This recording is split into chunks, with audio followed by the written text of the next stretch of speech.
Hola, buenas tardes. ¿Me escuchan? Paz, te escuchamos. ¿Querés Hola, presentarte en el chat? sí, bien, dale. Perfecto.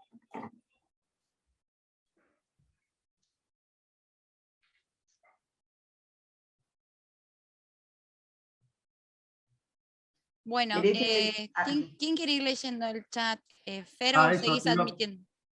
Dale, ¿Vos, yo Juan? leo si quieren. Dale.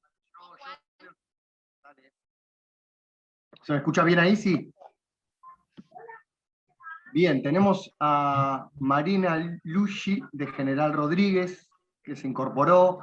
Hola, Soledad Volati de San Jorge. Un montón de personas que se van sumando. Buenas tardes a todos. Soy Beatriz, profesora de música, y vivo en La Plata. De Santa Fe, dice Sole. Soy María Lidia del Jardín Armonia de la localidad de San Gregorio. Hola a todos, dice Bárbara. Hola, Cristina de Santa Rosa de Calchines. ¿Calchines? Hola, buenas tardes, soy Ruth Cuitca de OMEP Argentina, vivo en Cava. Hola, buenas tardes, Bárbara Elizondo de Rosario, maestra de enseñanza técnica mecánica. Soy Carolina Cifuentes, profesora de primaria de Neuquén Capital. Ávila Nancy, docente de nivel inicial de Virrey del Pino La Matanza. Soy Bárbara de Ituzaingó, docente de nivel inicial. Buenas tardes, soy Gladys Arias de Rosario, Santa Fe. Buenos Aires, dice Nancy Ávila. Buenas tardes a todos, soy Guadalupe de Moreno, zona oeste de Buenos Aires. Buenas tardes, mucho gusto por la invitación. Mi nombre es Marita Suárez, trabajo como psicóloga social con personas privadas de la libertad. Soy de Lobería, provincia de Buenos Aires. Marilyn Martín, psicopedagoga de San Carlos. Martín Velastegui de Morón. Soy Nancy Ávila, no podré estar mucho tiempo, nos avisa Nancy. Soy Cristi, profe de Educación Física de Santa Fe. Hola, buenas tardes a todos. Soy Gabriela Franco, docente de nivel inicial de de Carlos Paz. Saludos desde Ecuador. Tenemos a Barahona, Eduardo. Un gusto. Edgardo Farfán, preceptor y vivo en Merlo. Buenas, acá estamos José Sanaschi, Pablo Caracazia, alias Pereira, y Nicolás Loza, profesores de música y directores del coro de niños de Santa Fe, Argentina. Buenas tardes a todos, gracias por estar. Mi nombre es Matías Chauvet, profesor de música desde Jal Bulón, Buenos Aires. Hola, soy Adriana del Jardín San Juan Pablo II de Santa Fe. Hola, buenas tardes. Silvia Martín, docente jubilada de Matanza. Hola, soy Amparo Judovicic, vivo en Mendoza, soy maestra del nivel inicial, entre otras actividades que realizo. Saludos. Somos un montón, qué bueno. Hola, este raro fenómeno de moda, de denuncias de abuso sexual que suceden en las escuelas, jardines, Nancy Ávila pone. Hola, bueno, de vuelta pone lo mismo. Hola, soy Irina Salerno, profe de Historia de General Bulón. Leandro Kelm, profesor de música en escuelas primarias y secundarias del conurbano sur. Hola, mi nombre es Marilyn Iñiguez, soy docente jubilada del nivel medio de la provincia de Buenos Aires. Actualmente trabajo como ayudante de trabajos prácticos en la Universidad de Luján. Nancy Ávila sigue, pone, es un tema que alarma y hasta da miedo de ejercer la profesión docente. Hola, soy Claudia Castro, docente de la carrera de teatro de la Facultad de Arte Unicen, Tandil. Tengo la cámara apagada porque la señal es débil. Hola, Claudia. Mi nombre es Paz Bangiovanni, hermana del profesor Juan Bangiovanni, detenido con prisión preventiva. Juan es de Bahía Blanca y yo vivo en la ciudad de La Plata. Buenas tardes, compas. Nadia Becerra, docente denunciada en Moreno en el 2021, Buenos Aires. Hola, soy Andrea Gucci, del Observatorio de Falsas Denuncias. Hola, hola, Andrea. Hola, soy Nora, docente jubilada de Remedios de Escalada. Buenas tardes, Paola Colina Álvarez, abogada y docente universitaria de la Universidad de Lomas de Zamora. Gracias por la invitación, nos dice Andrea. Hola, soy Nacha Sotro, profesora de música de Santa Fe Capital. Soy Inés Miño, docente de inicial jubilada de La Matanza, Buenos Aires. Buenas tardes. Hola, mi nombre es Nicole Jiménez, hija de Cristian Jiménez, que era el director de la CER Virrey del Pino, número 52, que se suicidó en noviembre por denuncias falsas. Hola, Nicole, estamos con vos.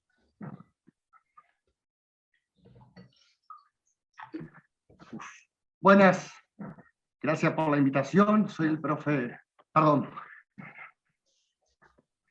Es muy fuerte y no sé si querés seguir leyendo, Martín, y si no podemos ir empezando el encuentro y después vamos leyendo, nos va a quedar también esto guardado para poder socializar y ya estamos viendo el nivel de federalismo y el nivel de importancia y de necesidad de este espacio, ¿no? Ya con esto, pero así vamos empezando, ¿les parece? Sí, disculpas, pero bueno, hay un montón de mensajes más, gracias por estar, es muy importante.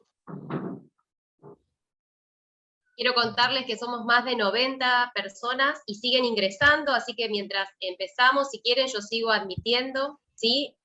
Cuando se termine la capacidad de la sala, lamentablemente vemos que hay personas que pueden quedar afuera, pero bueno, queremos transmitirles la tranquilidad de que esto se va a grabar y luego se va a compartir a través de la página.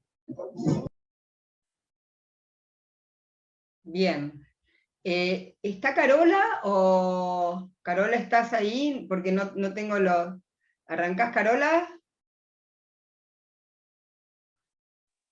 Acá No. estoy. Ah, Acá estoy.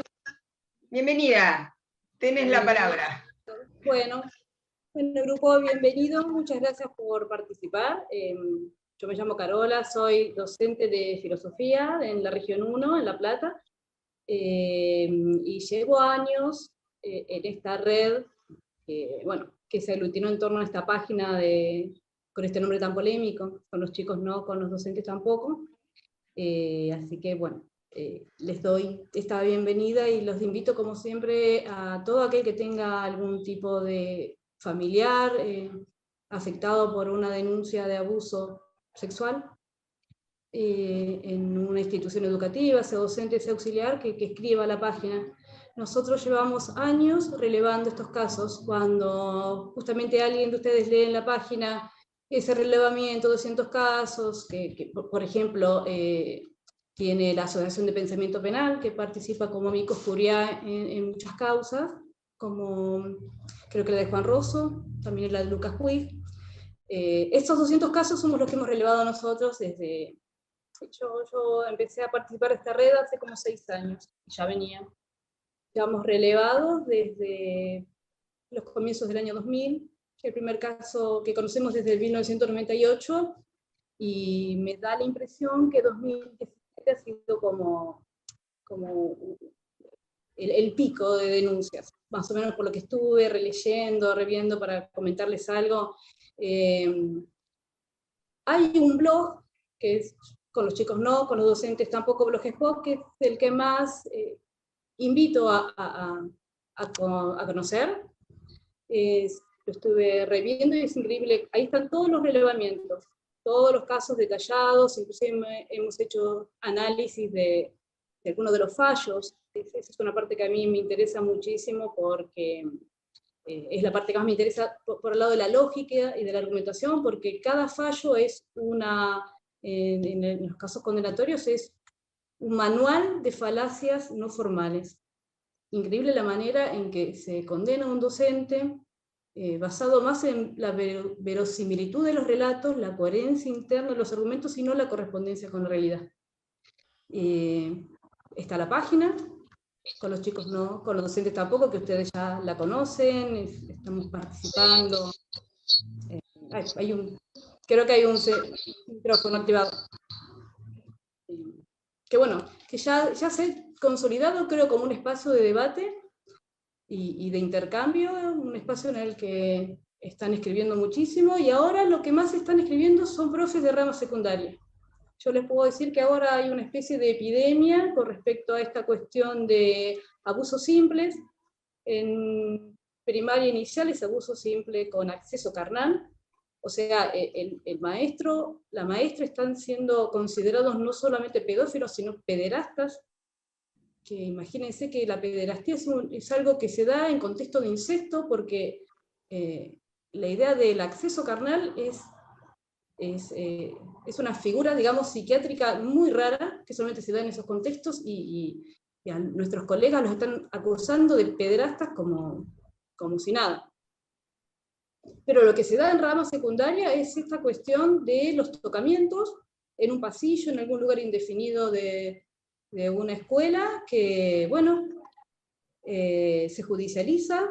Hay un fiscal que le está diciendo a ese docente, mirá, lo tuyo es abuso sexual, perdón, agravado por tu rol de tutor, así que esto va a pena efectiva, y te conviene un juicio abreviado para ir en prisión. Consultan a un abogado penalista y es eso, y les dice, yo no te puedo defender, no, andate de juicio abreviado. Ese es el momento que estamos viviendo ahora. Ahora, ha cambiado un poco el contexto de escucha, y en ese sentido que le doy también la bienvenida a Andrea Guachi, o sea, hay un marco de escucha distinto en el que se está asentando mucho el tema de qué es una denuncia, qué es una falsa denuncia. Ellos le llaman por violencia de género, digamos, en el contexto educativo creo que es una cuestión más compleja, pero eso ha permitido, digamos, que nos empiecen a escuchar a nosotros también, a esta red, que lo que somos es una red de docentes, no judicializados, digamos, que damos una mano en esta lucha por la verdad y por el derecho a nuestros colegas a que no se les vulneren los principios constitucionales básicos y el acceso a una justicia imparcial, basada en la duda razonable, en el dubio pro reo, y no en la condena por anticipado. Ahí me perdí un poco, a ver, en el hilo de la argumentación que les estaba contando. Bueno, somos esta red de docentes, de familiares, familiares de auxiliares, y de personas que se van acercando, y yo era de participar mucho con comentarios en la página, después ya me fui integrando a la red y fui participando de los relevamientos de casos, como el caso del asesinato de Marcelo Pécalo, que es el caso que a mí más me afectó, el que yo más estoy encarnando, digamos, una militancia. Así que, en definitiva, ¿qué decirles? Con los chicos no, con los docentes tampoco. Ya tuvo un escrache en el primer juicio a Analía Schwartz. El fiscal le intentó acusar de integrar una red de maestros abusadores que se escondían detrás de esta página. Con los chicos no, con los docentes tampoco. Así que empezaron a comentar continuamente cómo yo, que los tenía como de referente, ahora son unos abusadores. Y bueno, y eso permitió debatir y hablar de esto que estamos hablando. Esto es una red que releva casos, o sea, que apoya a los docentes judicializados, escrachados, linchados, y bueno, nada que ver. Pero bueno, ya sufrimos hasta un escrache y todo. No sé qué más quieren que comente por el lado de con los chicos, no con los docentes tampoco. No es un grito corporativo, no es que estamos diciendo no se metan con nosotros, porque somos patriarcales y machistas, siendo maestras o maestros, sino que es un grito desesperado, un aullido de terror y espanto en medio de una soledad que por suerte se empieza a quebrar, y empezamos a tener este tipo de confluencias con vos, Liliana, que es para mí un antes y un después, y te lo agradezco profundamente. Bueno, Caro, nada, darle la bienvenida a todos, me parece buenísimo esto de la página. Si querés, no sé si falta agregar algo más de tu parte, si no ya seguimos avanzando. Por ahí repetir ahora, antes de que sigamos avanzando, justamente esto de que traten de tener silenciados los micrófonos. Nosotros tal vez si vemos que alguno está hablando lo vamos a silenciar, pero para que no interfiera, ¿sí? Después vamos a tratar de poder escuchar las voces, si no es hoy, es el próximo encuentro. Y bueno, no sé, Caro, si querés cerrar con algo, y si no ya, para que no se nos pase la hora. No, avancemos. Después cualquier cosa, voy a hablar de Analía Schwartz y, bueno, y del pedido de 30 años que dispuso la Fiscalía contra ella. Pero Bueno. eso ya para la parte para algo final que quede, un espacio que quede después de las preguntas o en ese contexto. Bueno, reiteramos la bienvenida entonces a todos a este espacio. Gracias por estar, por sumarse. Si les parece, queríamos empezar, después de escuchar a Carola, con un pequeño video que armaron unos compañeros de este grupo, con los chicos no, con los docentes tampoco, que seguramente muchos de ustedes ya lo han visto porque circuló muchísimo por las redes, pero bueno, no queríamos dejar de compartirlos porque precisamente muestra el impacto que tiene este tema de las denuncias que decía Carola a nivel nacional. Con el recaudo de que, bueno, ustedes sepan que el video está hecho en base solamente a los casos que fueron mediáticos, que hay un montón más que por ahí no se mediatizaron y no nos van a poder ver acá, pero bueno, se hizo este pequeño recorte. Así que si les parece, si están de acuerdo, empezamos con eso. Ténganme paciencia porque tengo que poner la pantalla y todo eso. Perdón, en el mientras tanto, está el chat todo el tiempo habilitado para que puedan ir escribiendo los pareceres, preguntas y lo que necesiten. Va a ser el espacio de intercambio y de comunicación. Para quienes llegaron después pueden presentarse, y quienes quieran hacer preguntas o lo que fuere, vamos a usar el chat. Perdóname, vale, listo.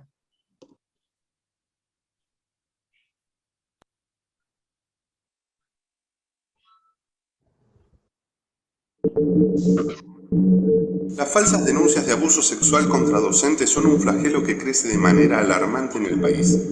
En apenas 17 meses, desde abril del 2021 a septiembre del 2022, se registraron más de 60 denuncias tomando en cuenta solamente las que han alcanzado estado público.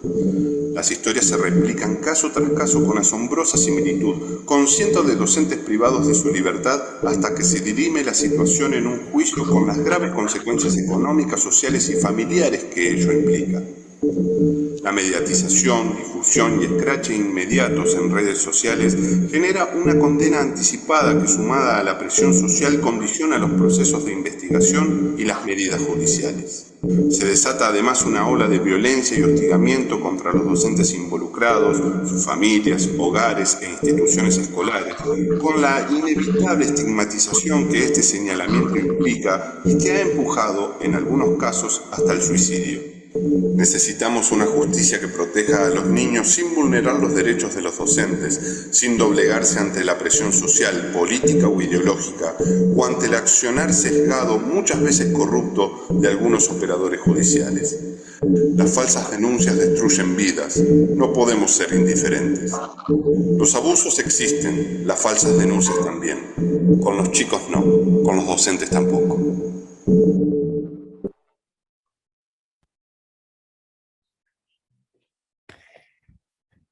Bueno, gracias a los compañeros que pudieron hacer este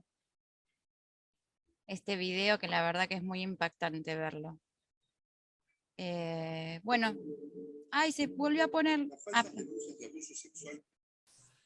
Pero ustedes ya no lo ven porque no estoy compartiendo pantalla, ¿no? No, tranqui. Listo. Bueno, le damos la palabra a Juan. Vale, gracias Valeria. Bueno, nada, la verdad que volver a encontrarnos en un espacio de diálogo es movilizador. Como bien comentaban las chicas, nosotros estamos, bueno, antes que nada me presento, mi nombre es Juan Martín Rosso, soy docente de teatro de Tandil, en la provincia de Buenos Aires. Yo sufrí la denuncia en el 2019, a partir de ahí me contacté con este grupo de docentes que ya estaba organizado hace un montón de tiempo. La verdad que en el 2019, aparte de la página, digamos, de la página con los chicos no, con los docentes tampoco, también se armó un grupo paralelo de WhatsApp, donde estamos en contacto, donde, nada, volcamos nuestras inquietudes, obviamente recibimos a los compañeros y compañeras que están sufriendo estas aberraciones, tratamos de apoyarnos, de brindarles información, bueno, y justamente estamos haciendo esto de organizarnos para que se dé a conocer nuestra problemática, que me parece a mí que es lo más importante. Tenemos que hacernos oír, como decía Carola, levantar nuestra voz y que se empiecen a hacer cargo el Estado, quien tenga que hacerse cargo de nuestra situación.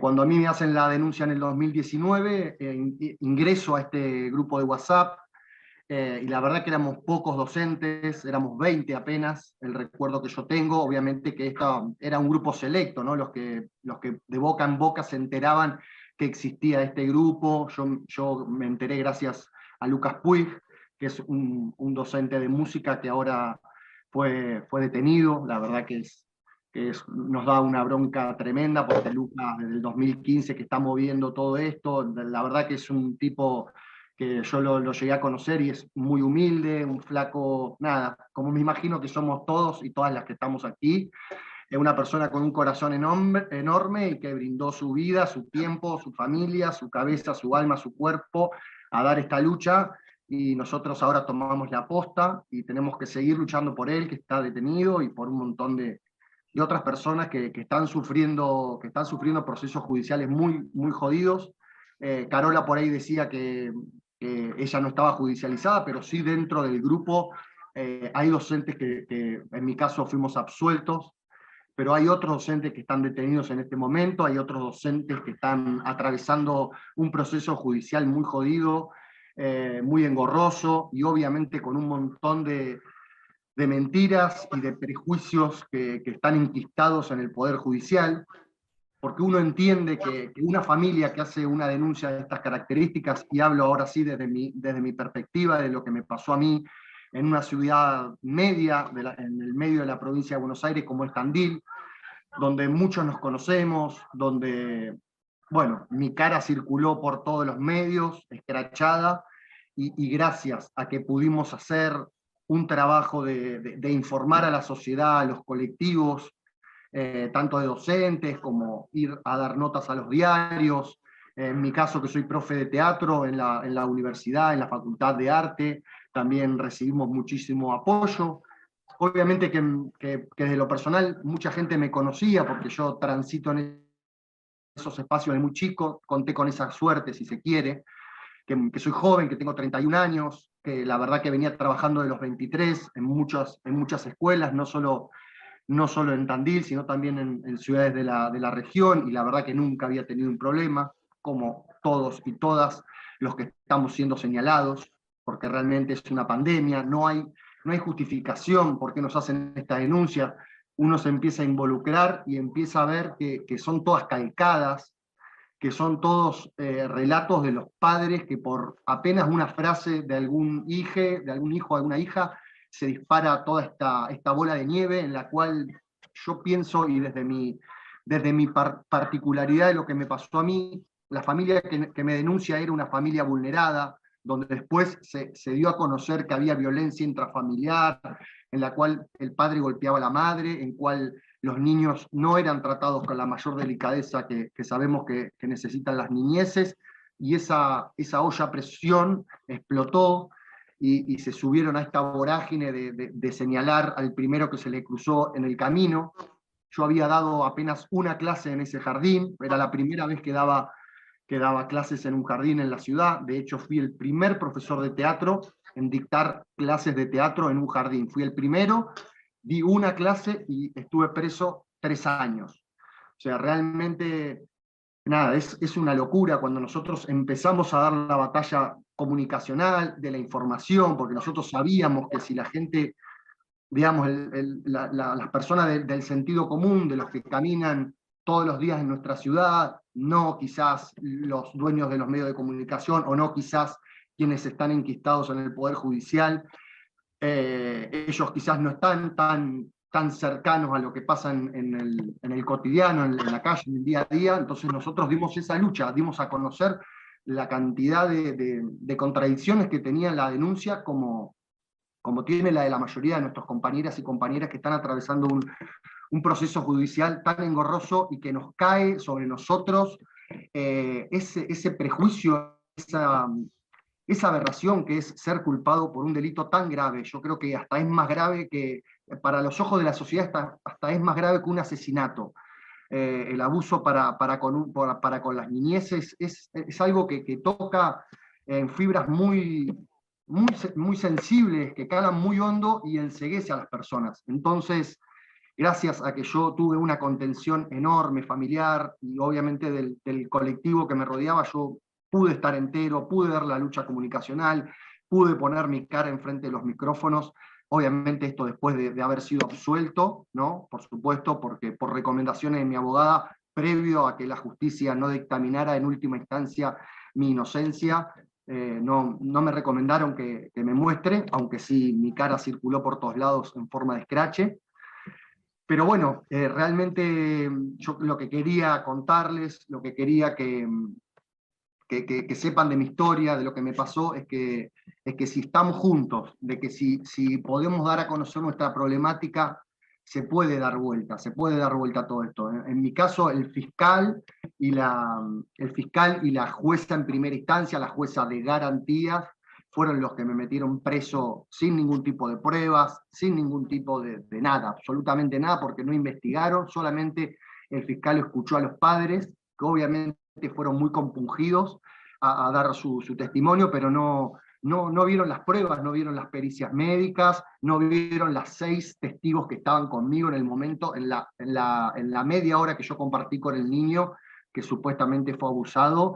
Yo estuve media hora y había 2 docentes que estaban en el mismo Zoom, en el mismo lugar, había las auxiliares que están enfrente de los baños, como todos sabemos, en un jardín. Bueno, en el caso de mi jardín se respetaron absolutamente todos los códigos, digamos, bueno, nada, estaban las auxiliares, estaban las docentes conmigo. Yo obviamente, a mí se me dice que fui el que acompañé a los nenes al baño, y eso no fue así. Bueno, básicamente a mí lo que me dijeron cuando entré al jardín, que como era el primer profesor, me dejaron muy claro que yo nunca podía estar solo con el grupo y que no los podía acompañar al baño. Quizás las personas que estamos inmersos en este mundo de educación lo sabemos y nos parece una obviedad, nos parece algo lógico. Pero bueno, hay mucha gente, como les digo, los que caminan de a pie, que por ahí no saben cómo se maneja un jardín y creen que se maneja igual que una secundaria, por ejemplo. Pero bueno, nosotros pusimos mucho el hincapié en que la gente entienda. Hasta armamos un croquis del jardín, armamos, digamos, un pequeño mapa en donde ubicamos dónde estaba yo, dónde estaba el grupo, dónde estaban las maestras, digamos, todo lo posible para que no quede al azar nada, digamos. Siempre con mucho cuidado, siempre obviamente estando asesorados de las abogadas, que en mi caso fue Patricia Perelló. Realmente llegamos a ella porque nos recomendaron que era la abogada que estaba más capacitada, que estaba más involucrada en este tipo de denuncias, y que era una mujer muy profesional y que no iba a estar al lado de un abusador si ella no estaba segura de que yo era inocente. Realmente, como les digo, haber tenido el colectivo que tuve, haber tenido a la profesional junto con Kovacic, que es psicóloga perita, si mal no digo el nombre, pero bueno, nada, 2 profesionales muy importantes. Eso realmente yo tuve la suerte de tener una familia que podía, con la mayor de los esfuerzos, obviamente, no es que fue nada gratis ni nada fácil, pero contamos con esa posibilidad, que es muy importante. Digamos, primero fuimos a un defensor del Estado creyendo que esto iba a pasar, que era simplemente la primera instancia, el que el fiscal iba a ver las pruebas, iba a entender cómo había sucedido todo y que me iba a dejar libre. Pero bueno, después evidentemente fue todo muy engorroso, y bueno, tuvimos que ir a una abogada particular, porque la verdad que uno siendo protagonista y estando en el ojo de la tormenta no puede dimensionar todo lo que nos puede llegar a pasar atrás de una denuncia. Uno cree que es imposible, digamos, porque las pruebas son contundentes, además de la moral y de los valores que tiene uno por cómo fue educado, ¿no? Pero eso no importa a la hora de juzgar a alguien, sino las pruebas concretas. Y en mi caso, y en la mayoría de los casos que estamos haciendo los relevamientos desde la página, son muy similares. No tienen absolutamente, simplemente los padres que construyen un relato y lamentablemente ponen a sus hijos en un lugar de víctimas y realmente les marcan la vida. No solo a nosotros nos meten presos, nos escrachan, nos asesinan, nos rompen las casas y a nuestras familias, sino que también, y me parece que es muy importante, lo que están vulnerando son a sus propios hijos, a sus propias hijas, porque es imposible que suceda lo que pretenden. Vuelvo a decir, en mi caso particular, y obviamente esto es muy, muy personal, pero bueno, los propios padres, la primera entrevista que hacen en el diario local, dicen que ellos fueron abusados de niños, los dos padres. Entonces, bueno, había un montón de cosas que uno no podía entender, como un fiscal, como una jueza, que sí son personas capacitadas, que sí son personas que tienen un montón de herramientas, que sí son personas que tienen que estar con la Constitución abajo del brazo, hagan pasar por mero prejuicio, por mero desconocimiento y quizás por un dolor que en este caso los padres traían desde muy pequeños, un dolor que, bueno, que en este caso trataron de saldarlo deteniéndome a mí, metiéndome preso a mí. Quisieron cerrar sus heridas lastimando a otra persona inocente, porque obviamente ellos en su momento, si es así como ellos dicen, también fueron vulnerados, pero igual que estamos siendo nosotros ahora. Me parece que uno de los análisis que puedo hacer es eso, en mi caso, ¿no?, particular. Quizás fue una familia vulnerada en sus niñeces, un Estado que en su momento no estuvo presente, que pasaron necesidades, que no tienen una contención, si se quiere, de un colectivo, que esos niños, por lo que me decían las maestras, porque yo realmente no estuve en el jardín casi nada, solamente di 2 clases, y en solo una estuvo el nene que compartimos media hora, con todo el curso, obviamente. Bueno, nada, que ya venían maltratados esos niños desde la casa, que estaban descuidados, que iban enfermos, que iban llorando, que en casa se pelean, bueno, una familia que evidentemente, no sé, no estaba contenida desde el barrio, desde el Estado, desde su familia, y despotricaron contra mí sin conocerme y sin ningún tipo de... además de que me hubiesen conocido o no, digo, eso no tiene nada que ver, pero quiero decir, al primero que se le cruzó, como vieron que era un docente nuevo, como vieron que era varón, como vieron que era joven, que tenía barba, en mi caso personal yo creo que por eso se agarraron de mí, se agarraron de esa circunstancia y desde el prejuicio me denuncian.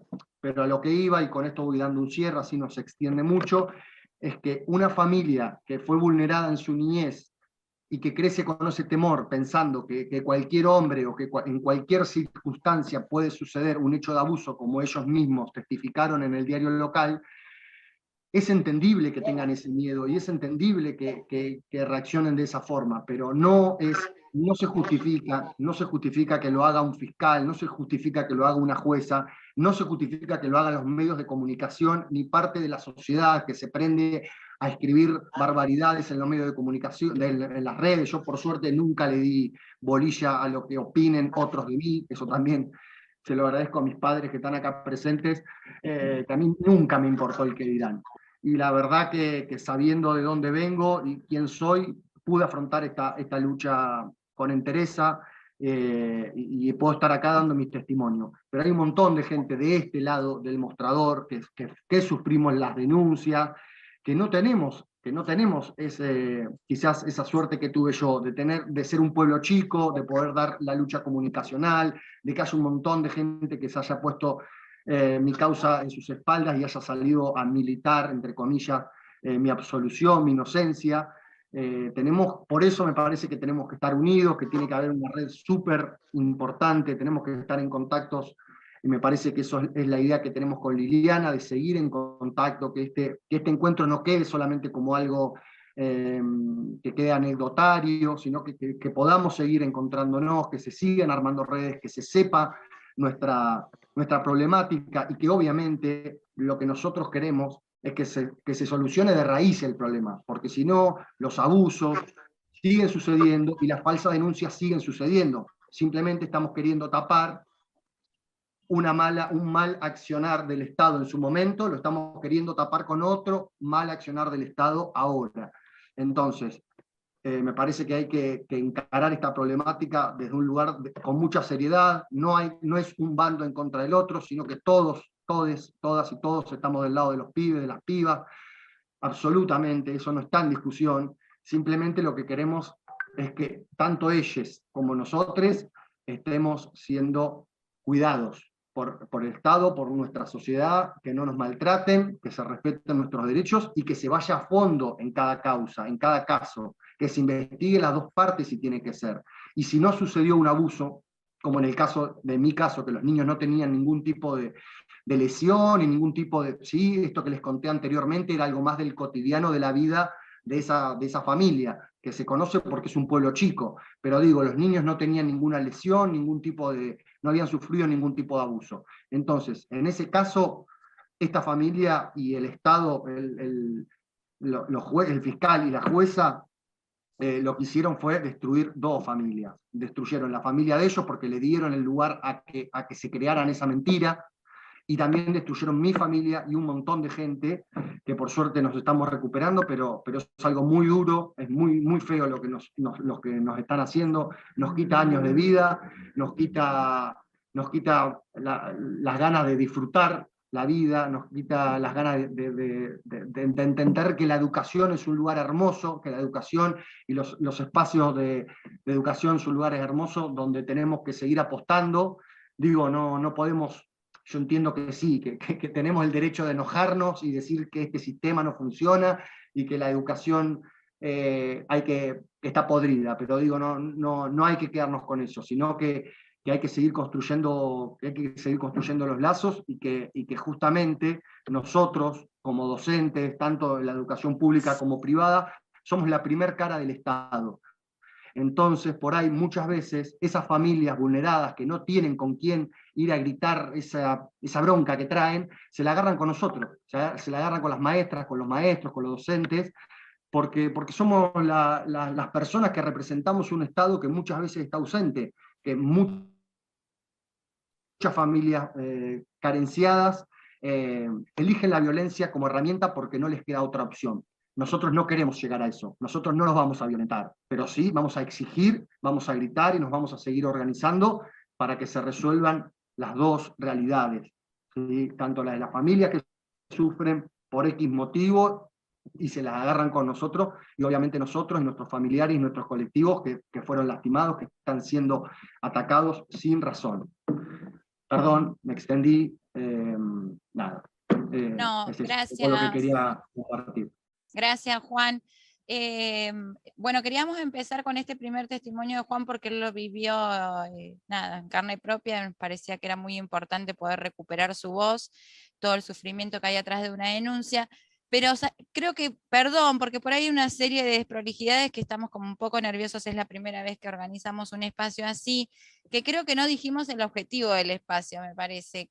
La idea es por ahí pensar este primer encuentro para que ustedes vayan conociendo por ahí desde la mirada de quienes vivieron esto, y por ahí desde una persona que viene trabajando hace muchos años, que es Liliana Maltz, con este tema, poder poner hoy acá en este espacio esta mirada que tenemos nosotros, que en realidad la propuesta es seguir con otra serie de encuentros de cara a febrero, porque nuestra intención es poder trabajar este tema en las escuelas de manera preventiva, con las familias, con los docentes. Entonces, hoy va a ser esta primera aproximación y tenemos la idea de en febrero poder concretar otro espacio donde sí ya vamos a pensar estrategias concretas que cada uno de nosotros se pueda llevar para seguir pensando este problema en la escuela, entre los compañeros, pero también con las familias. Quería decirlo porque me parece que no lo habíamos dicho. Le damos la palabra a Fernanda ahora. Buenas tardes, ¿cómo están? Leía mientras Juan hablaba que en el chat iban sintiéndose muy reflejados con la historia de Juan, ¿no? Como que son conocidas por muchos, porque todos conocemos a alguien que ha atravesado por situaciones similares, y eso es un poco el objetivo, ¿no? Dar visibilidad a esta problemática, que cuando logramos comprenderla en su magnitud nos damos cuenta de que es un fenómeno social que nos excede, ¿sí?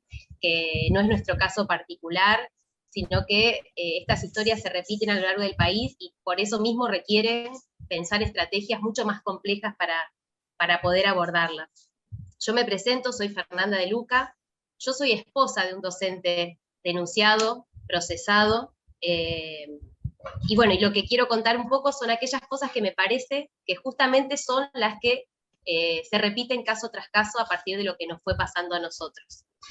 El 7 de octubre del año pasado, a las 10 de la mañana, estábamos con mi esposo en mi casa, y nos enteramos por una llamada de la directora del jardín. Mi esposo es profesor de educación física en Santa Fe, no dije de la localidad. Nos enteramos por la llamada de la directora, al mismo momento en que vemos en los medios de comunicación locales que había una manifestación frente al jardín, y la foto de mi esposo con la palabra abusador. A las 12 del mediodía, Juan se presenta en la comisaría de la mujer, queda inmediatamente detenido, y a las 5 de la tarde de ese mismo día, y unos minutos después de que salimos con mis hijos de la casa, porque sabíamos que nuestro domicilio circulaba en las redes sociales, un grupo de personas ingresó al domicilio, lo vandalizó, lo incendió y asesinó a nuestras mascotas. En el término de unas pocas horas, como familia, quedamos absolutamente devastados, con mi esposo preso, sin hogar y absolutamente desamparados ante una violencia inusitada, injustificada, porque él desde el primer momento estuvo a disposición de la justicia, voluntariamente se presentó. Una violencia que no pudo ni siquiera ser contenida por la policía, digamos, ¿no? Que llegó al lugar 30 minutos después de las 43 llamadas al 911 pidiendo que auxiliaran el domicilio. Ni los 26 años de docencia de mi marido, ¿sí? Reconocidos por muchas personas de la ciudad, Santa Fe es un pueblo, es una ciudad relativamente chica, con lo cual las personas se conocen, ni esos 26 años de docencia, ni su trayectoria en diversos espacios e instituciones educativas, ni los más de 80 testimonios que en ese término de horas se reunieron vía mail para presentar a la fiscalía, de ex compañeros de trabajo, padres de exalumnos, de otros docentes, de padres de alumnos del jardín, de los docentes del jardín, ni nada de eso sirvió o impidió que él quedara inmediatamente detenido, privado de su libertad, vulnerando de alguna manera todos los derechos y garantías constitucionales, ¿no? Él estuvo 8 meses detenido a partir de octubre del año pasado, hasta la audiencia preliminar, en la que, gracias a todas las pruebas que presentamos, de alguna manera, se pudo valorar que no existían riesgos de entorpecimiento de la investigación, ni peligro de fuga. Habiendo transcurrido más de un año de los incidentes en mi casa, no hay un solo detenido, ni siquiera imputado, por todos los daños ocasionados, a pesar de la innumerable cantidad de videos y fotos que todos mis vecinos aportaron a la causa.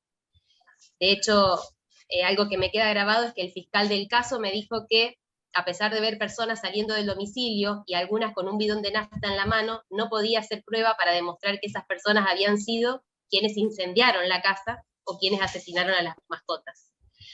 Sin embargo, bastó una denuncia de una mamá, un relato, ¿sí? Que no le creyó a su nena, que se cayó aparentemente de una rueda en el jardín, que es lo que la nena relata, para realizar la denuncia, ¿no? Ella estaba convencida de que su nena no le decía la verdad y que realmente había pasado otra cosa, y no la convenció ni siquiera el equipo de salud que atendió a la nena de un hospital público, que le aseguró que la niña no relataba esto y que no le había sucedido nada. Sin embargo, ella avanzó con la denuncia, y luego, a raíz de la multiplicación de la información a través de las redes, se sumaron, como en todos estos casos ocurre, otras 4 denuncias.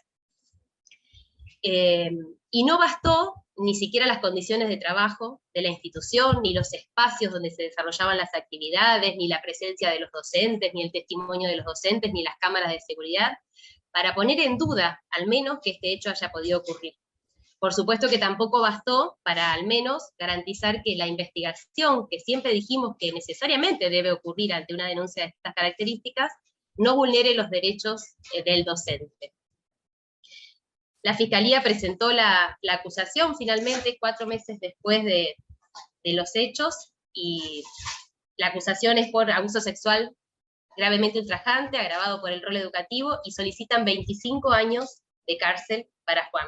Hasta el momento nos encontramos aguardando el juicio, afortunadamente en libertad luego de esos 8 meses detenido. Más allá de todo lo que para nosotros implicó como familia esta situación que nos pasó por encima como un huracán, me ha asombrado tener que enfrentarme a la situación no solo de defender la inocencia de Juan, sino también comprender que nos encontrábamos frente a la obligación o la responsabilidad de poder entender y de explicar por qué ocurren estas denuncias, ¿sí? Porque, bueno, una de las cosas que ocurren en los casos de denuncias de abuso es que se invierte la carga de la prueba, ¿no? Y entonces, en lugar de tener que demostrarse la culpabilidad de quien acusa, nos vemos en la obligación de demostrar la inocencia frente a un hecho que no ocurrió.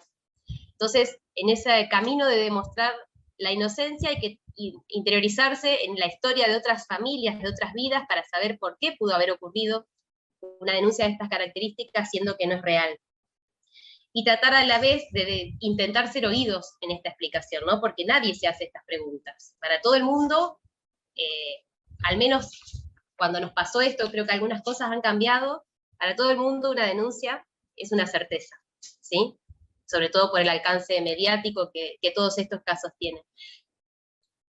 Algo que quiero compartir en particular, y por tocarme, como muchos de los que a lo mejor están presentes hoy, estar al lado de una persona acusada, digo que en este caso somos las víctimas detrás de las víctimas, ¿no? Y sobre todo como mujeres. No solamente porque cuando uno sale a defender la inocencia de su pareja, de su hijo, de su hermano en estas causas, es considerado en el mejor de los casos ingenuo por no conocer la persona con la que convive, en el peor de los casos cómplice o encubridor de semejante perversidad, ¿no? Pero además uno se siente absolutamente invisibilizado, en este caso yo como mujer invisibilizada, como víctima por todos los organismos del Estado de defensa de los derechos humanos con los que he tenido oportunidad, con cada una de las puertas que he podido tocar, de hablar y contar lo que nos estaba sucediendo, lo que me había pasado a mí, a mi familia, a mis hijos, menores de edad, 2 de ellos, tengo 3 hijos, que quedamos en la calle, que fuimos expuestos a una violencia descomunal. Sin embargo, lo que uno termina comprobando en estas situaciones es que somos vistos como el daño colateral, ¿sí? Naturalmente inevitable, de una búsqueda de justicia casi diría que justificada, ¿no? Por la gravedad de la denuncia. Digo que es muy complejo poder comprender las razones de una denuncia falsa.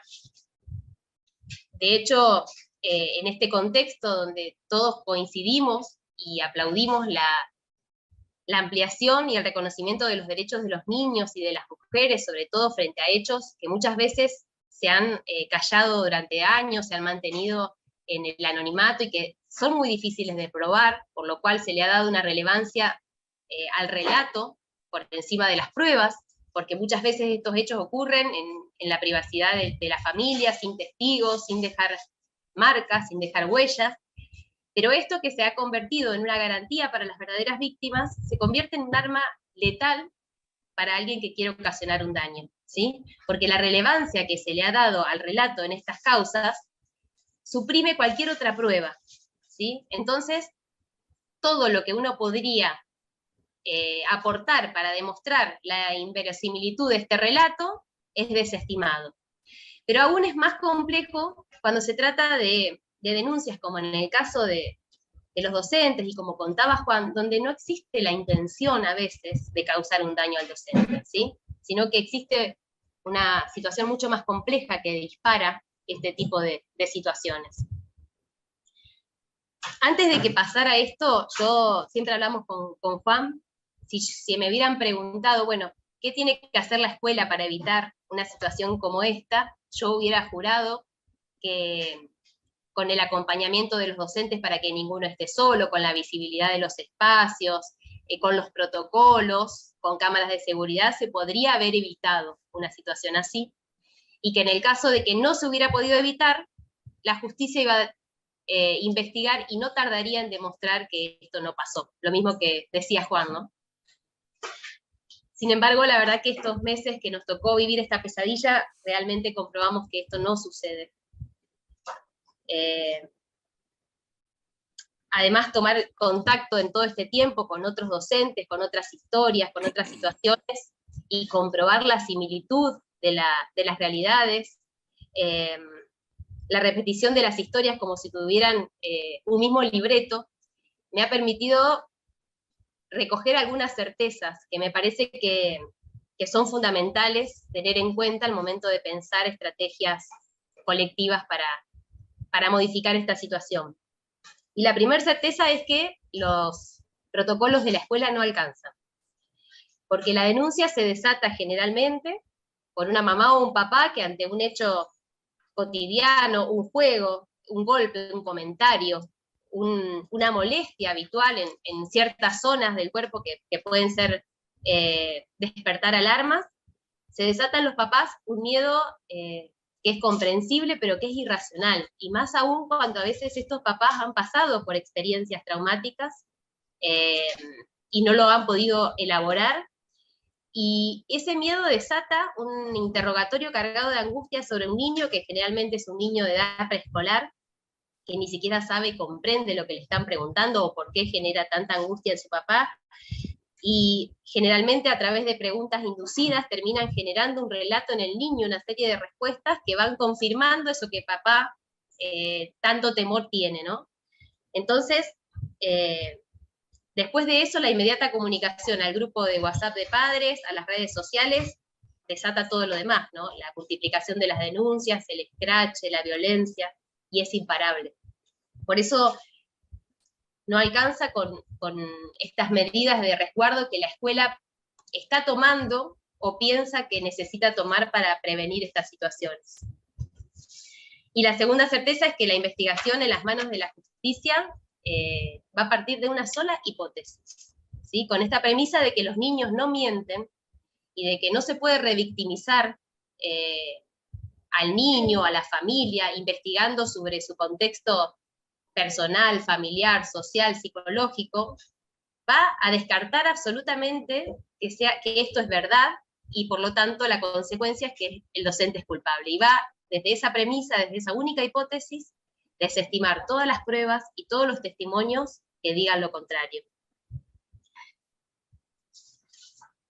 Y mientras tanto, mientras transcurre esta investigación, el docente va a atravesar este proceso privado de su libertad en la mayoría de los casos, con graves consecuencias, sobre todo, bueno, familiares, psicológicas, personales, y sobre todo consecuencias económicas, ¿no? Es carísimo afrontar una defensa que pueda construir todas las pruebas que se requieren para desarmar de alguna manera un relato, ¿sí? Porque hay que acudir a peritos psicólogos, a peritos forenses, a peritos informáticos, y todo eso es un costo incalculable, ¿sí? Que la mayoría de los docentes pueden asumir gracias al aporte de su familia, de toda una comunidad, y muchos no lo pueden asumir con las graves consecuencias que eso implica en su defensa.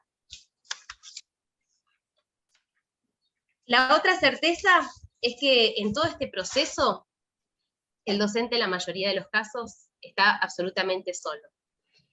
Cualquier intervención de la institución educativa es tomada como un encubrimiento o una obstrucción a la investigación, ¿sí? Por lo tanto, hay muchísimo miedo de las instituciones de poder salir a defender a este docente o a su trabajo institucional. Y por otro lado, también en la repetición de historias que hay a lo largo del país, en general los sindicatos tienen miedo de tomar postura porque un sector de su organización o parte de la sociedad va a entender que tomar postura es ir en contra de los derechos del niño, ¿no? Por lo tanto, se le niega al docente toda posibilidad de defensa, porque su defensa está en el resguardo del marco institucional en el cual desempeñaba su trabajo, ¿no? Y es eso precisamente lo que se le niega al encontrarse envuelto en una denuncia como esta. Y el miedo a quedar involucrados en este tipo de denuncias obstruye toda la posibilidad de pensar desde qué lugar pueden acompañar al docente en estas circunstancias, que no pasa fundamentalmente por salir a defender la inocencia, porque el proceso de investigación debe darse, ¿sí? Pero pasa por defender de alguna manera la trayectoria y el marco institucional en el cual desarrollaban las tareas del docente, y también en exigir que se cumplan todas las garantías procesales y no se vulnere ningún derecho. La cuarta certeza es que este niño que está involucrado en esta denuncia es la principal víctima, porque si este hecho, como en la mayoría de los casos, no existió, y no existió ni en la escuela, y muchas veces no existió en su ámbito familiar, ¿sí? Porque en muchos de estos casos no hay signos de que estos niños hayan sufrido una situación de abuso en otro ámbito tampoco. Pero la constante exposición que van a llevar durante todo este proceso a interrogatorios, a intervenciones, a la angustia y a la presión de sus propias familias, lo van a transformar subjetivamente en un niño abusado, aunque este hecho no haya ocurrido jamás. Y por último, algo que creo que es importante y que creo que también tiene que ver con este espacio que empezamos a generar y a movilizar, y que Andrea Guachi también mencionaba ahí en el chat, es que es indispensable encontrar canales para contar nuestra verdad. A veces enfrentarse a una denuncia de estas características es tan fuerte, es tan vergonzoso, es tan atemorizante, que inmediatamente nos hace replegarnos y tratar de que la menor cantidad de gente pueda enterarse. Pero en la mayoría de los casos, y en un contexto donde todo se dirime en términos mediáticos y sociales, y donde ya además fuimos arrojados abruptamente a los medios, porque los casos más violentos inmediatamente son mediatizados con títulos lo más amarillistas posible, no puede quedar ausente en nuestra voz, ¿sí? Nosotros tuvimos la suerte en ese momento y en el caos que fueron los primeros días, de contar con un abogado, al contrario de muchos casos que recomiendan ser prudentes y no salir a hablar y respetar los procesos judiciales, que podría, si no, entorpecer la investigación y generar cierto recelo por parte de los fiscales. Nuestro abogado en todo momento nos dijo, salgan a hablar.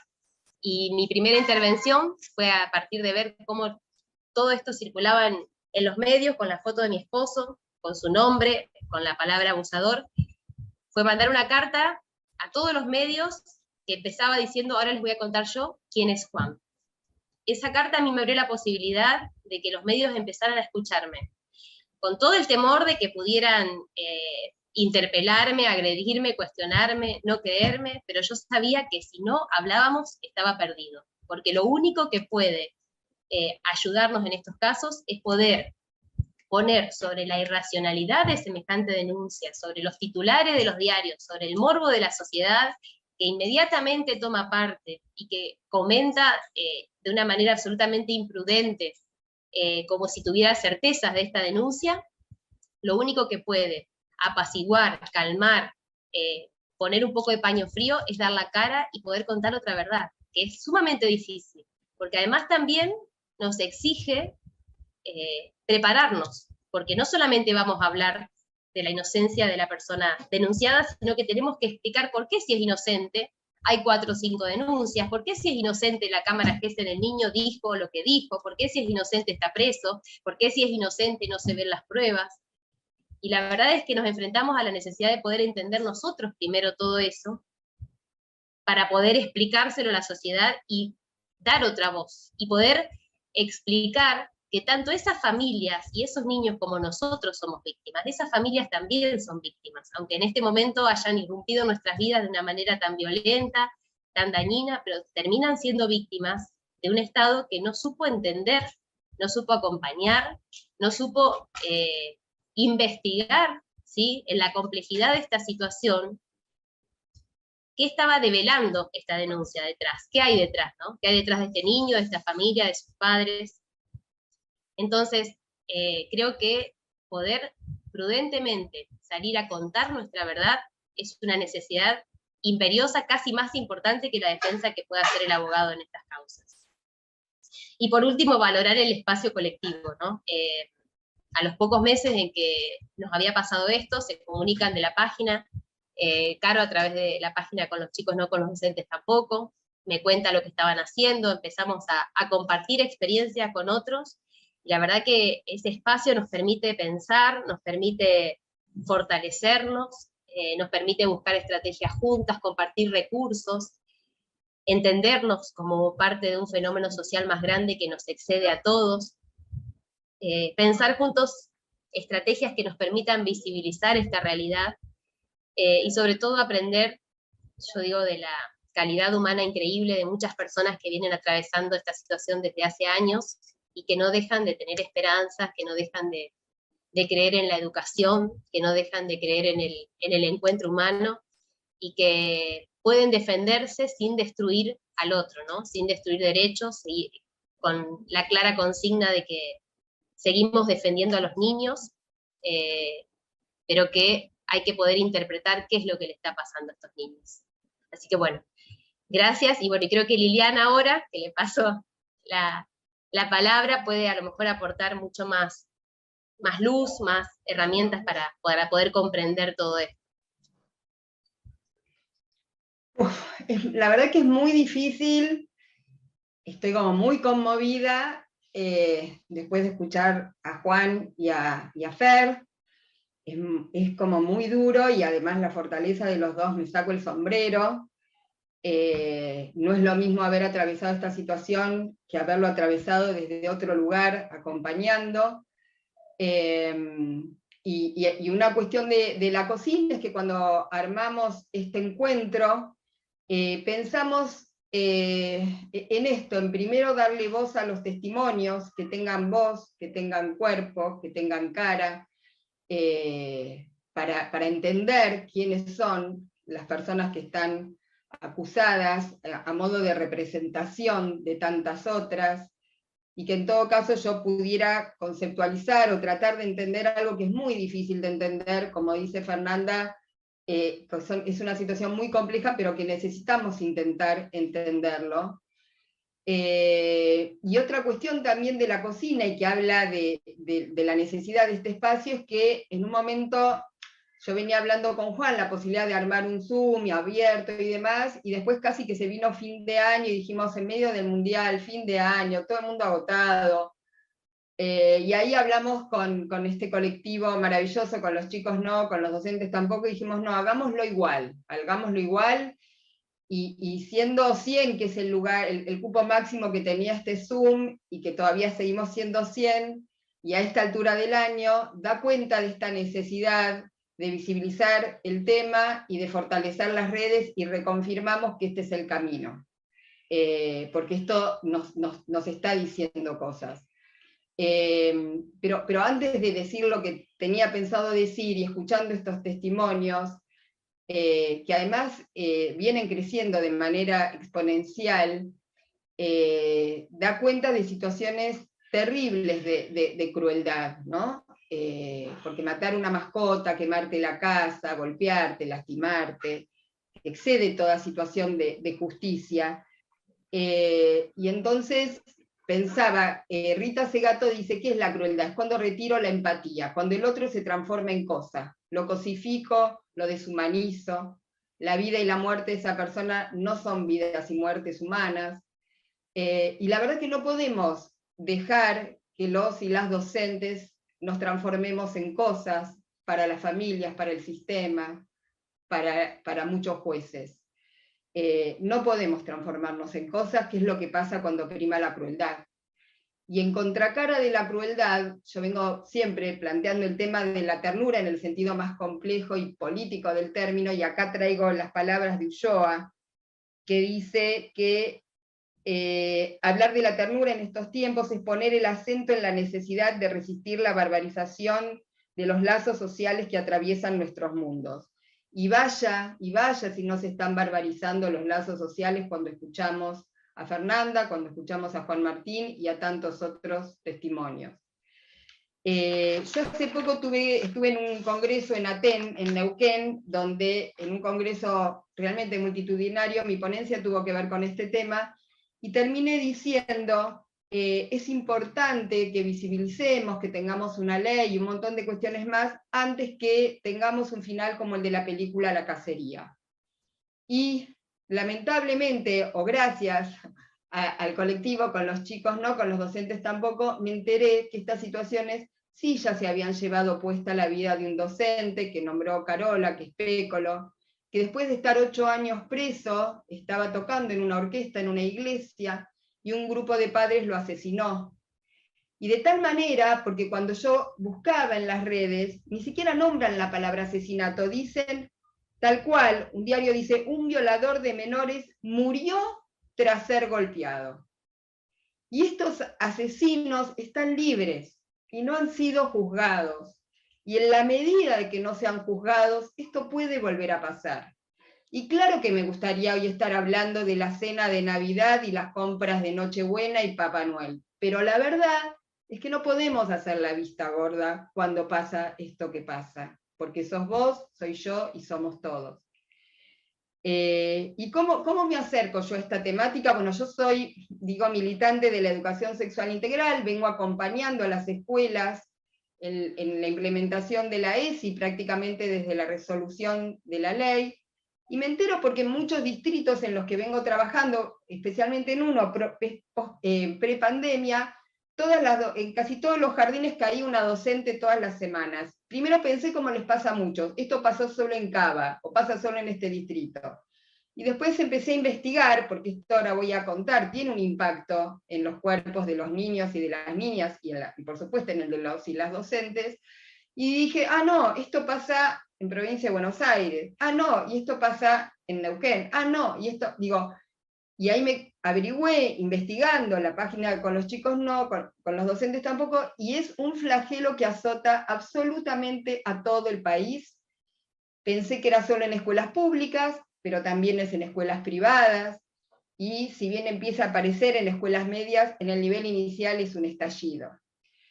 De hecho, cuando todavía estaba dudando si hacerlo o no este año, me llega otra nueva situación y dije, no, vamos de frente en este contexto y a esta altura del año, vamos a dar el puntapié inicial. ¿Por qué no pienso esta temática como una urgencia abordar desde la educación sexual integral? Porque la ESI no es solamente pensar, interpelar los colores desde la perspectiva de género o que todos jugamos con todos. La ESI es pensar en qué mundo queremos vivir y cómo nos queremos vincular. Y estamos lejos de un mundo humano y justo cuando pasa lo que pasa.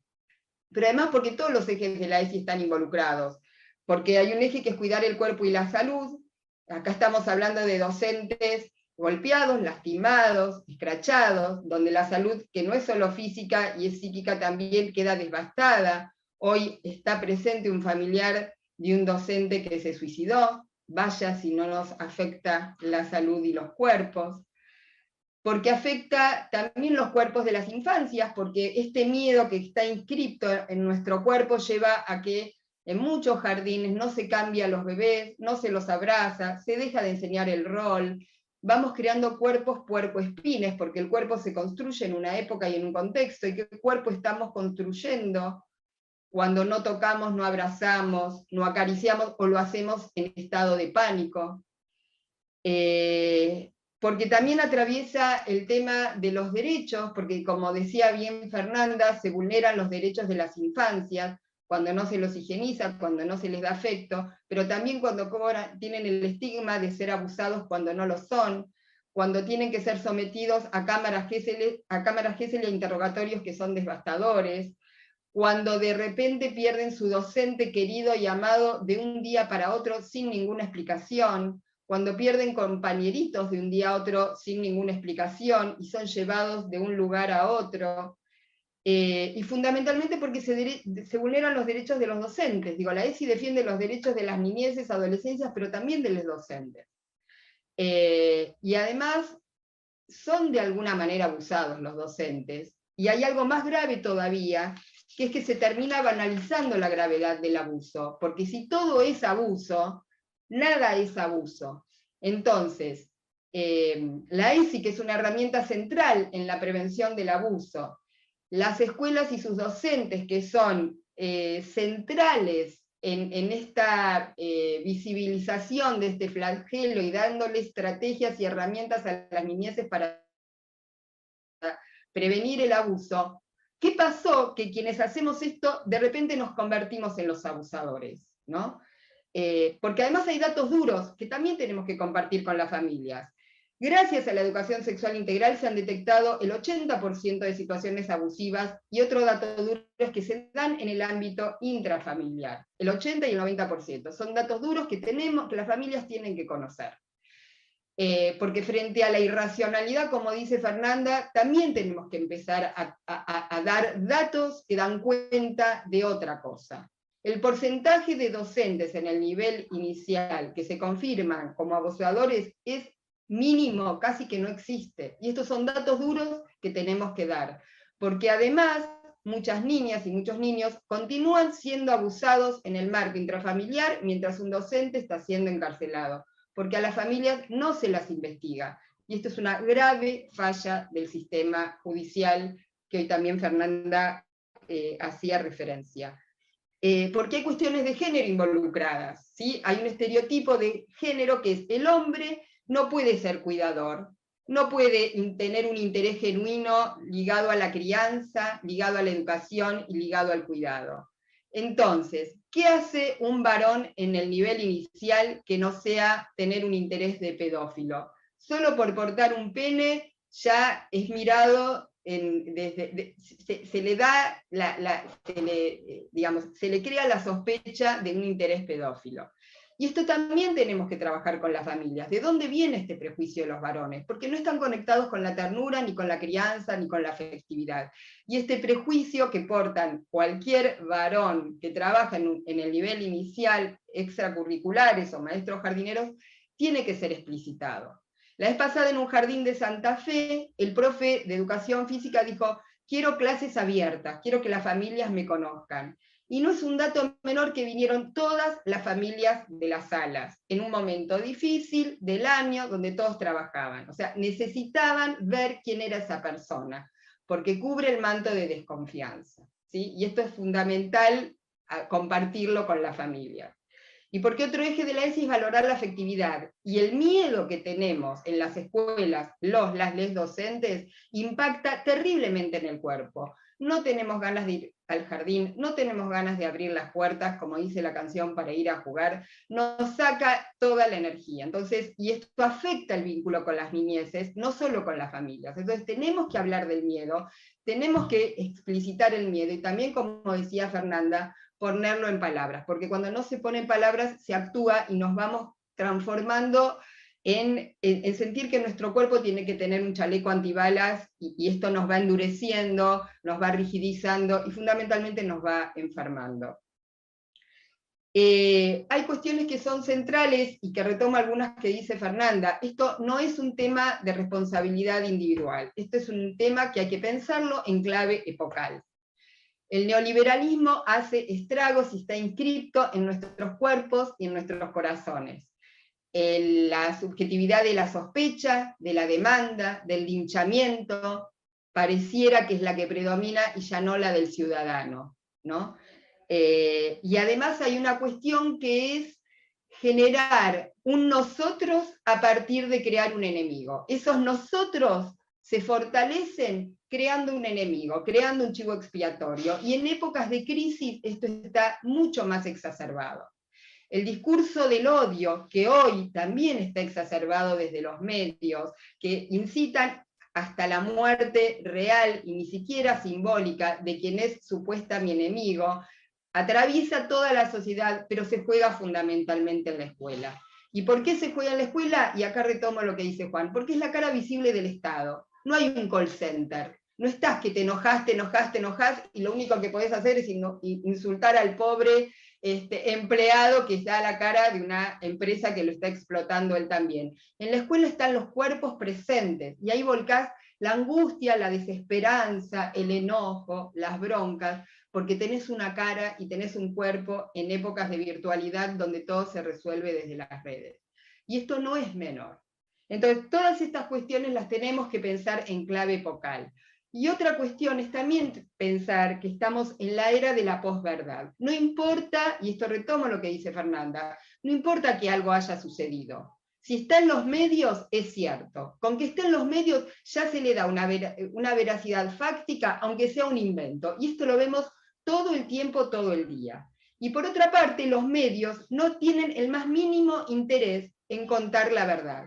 El interés de los medios es contar noticias truculentas, sangrientas, exaltando los estados de ánimo, porque eso hace que yo me quede en ese canal mirando ese programa. Entonces no es un interés de dar la verdad. Mi interés es tener más audiencia, digamos, atrapada, mostrando en un zócalo, y esto me ha pasado, un docente que en 5 minutos pasó de abusar de 10 chicos, 20 chicos, 60 chicos, y un periodista, y lo escuché, no me lo contaron, diciendo, yo si fuera padre de un hijo de ese jardín, yo voy y lo mato, yo voy y lo mato, y lo repetía, y estos son los medios.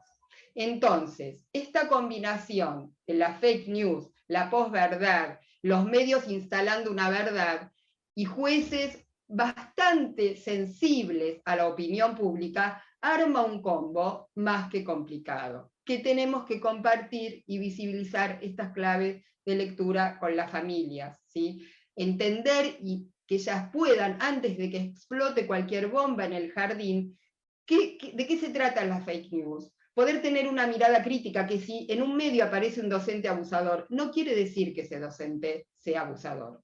Porque como dice Fernanda, se arma un circuito muy complejo que es. Hay un mantra que es, los chicos no mienten, ¿sí?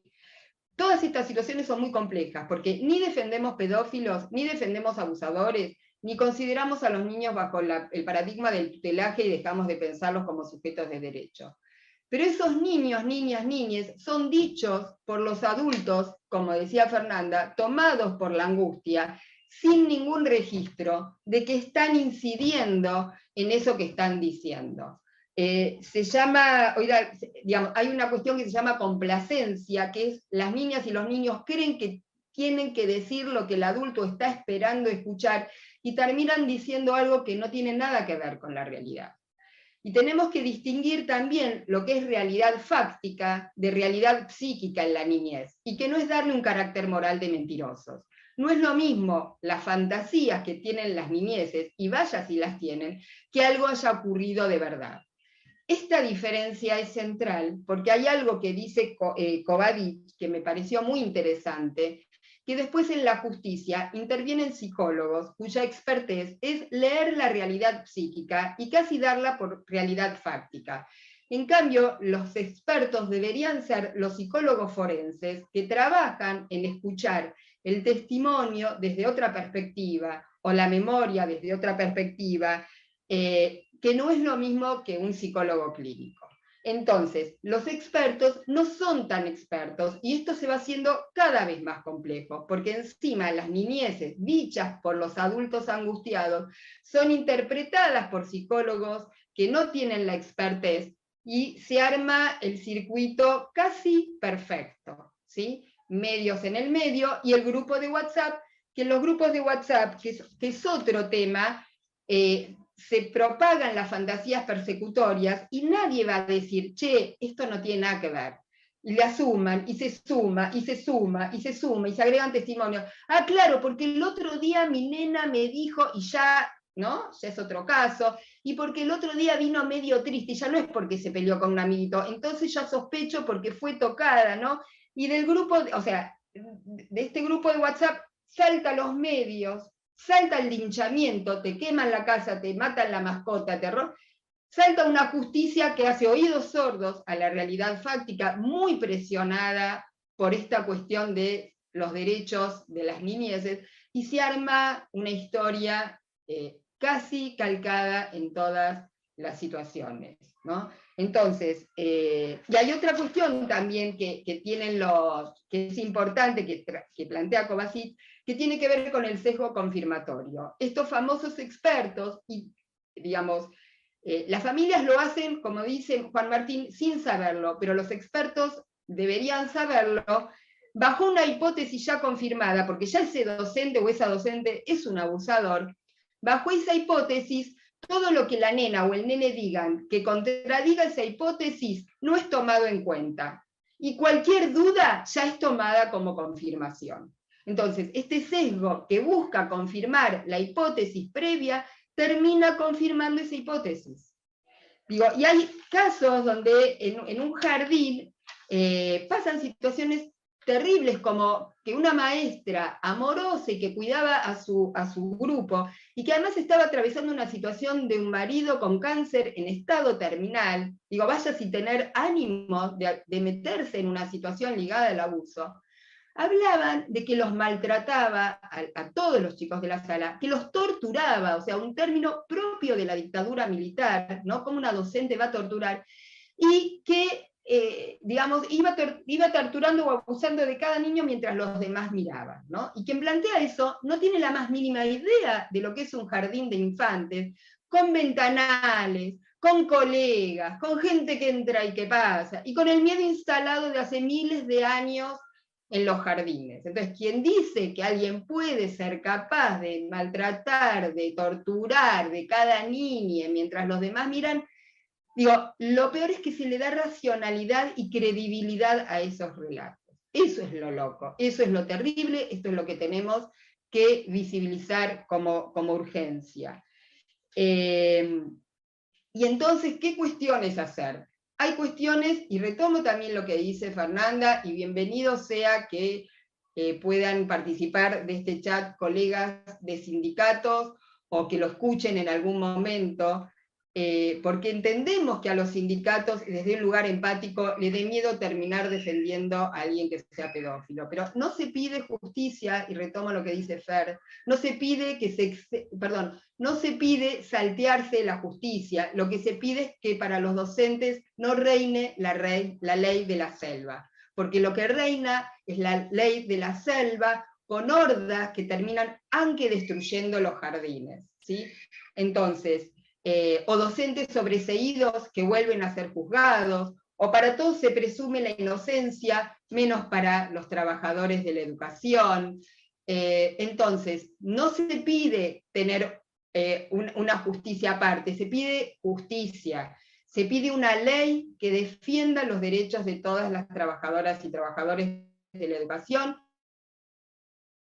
Contamos con una resolución 2672 del 2015 de SUTEBA para la provincia de Buenos Aires, que ni siquiera se efectiviza en la mayoría de los casos, pero que es un marco legal importante, que en principio hay que trabajar por su cumplimiento, que habla de la coordinación desde una dirección colegiada, que habla de regular las situaciones ligadas a los medios, que habla de pedir una indemnización en los casos que son sobreseídos, que habla de un seguimiento y de un acompañamiento a los docentes vulnerados, que tendríamos que agregar la importancia de investigar a las familias, porque hay muchísimos, pero muchísimos casos donde las niñeces siguen siendo abusadas.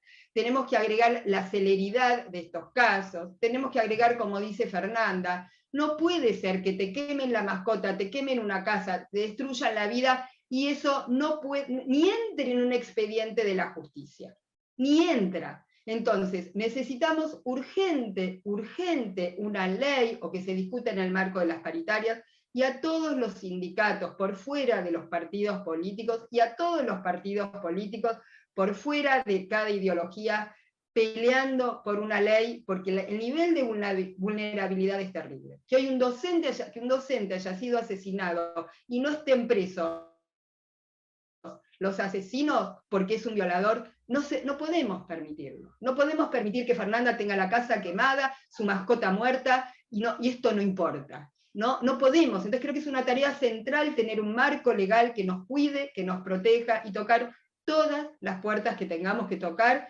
De hecho, tenemos pensado en algún próximo encuentro invitar a referentes de distintos sindicatos para que participen, para escucharlos, para que den su voz, para que compartan los miedos, para que compartan las dudas, pero para que podamos pensar una estrategia legal que nos defienda y que nos cuide. Y por otra parte, también esto no va a resolver, lo legal la verdad que no va a resolver esta cuestión porque sería crear espejitos de colores, pero sí es central tener un marco legal que nos cuide. Y en ese punto, ¿qué sí podemos hacer? Y tomo algo que decía Valeria.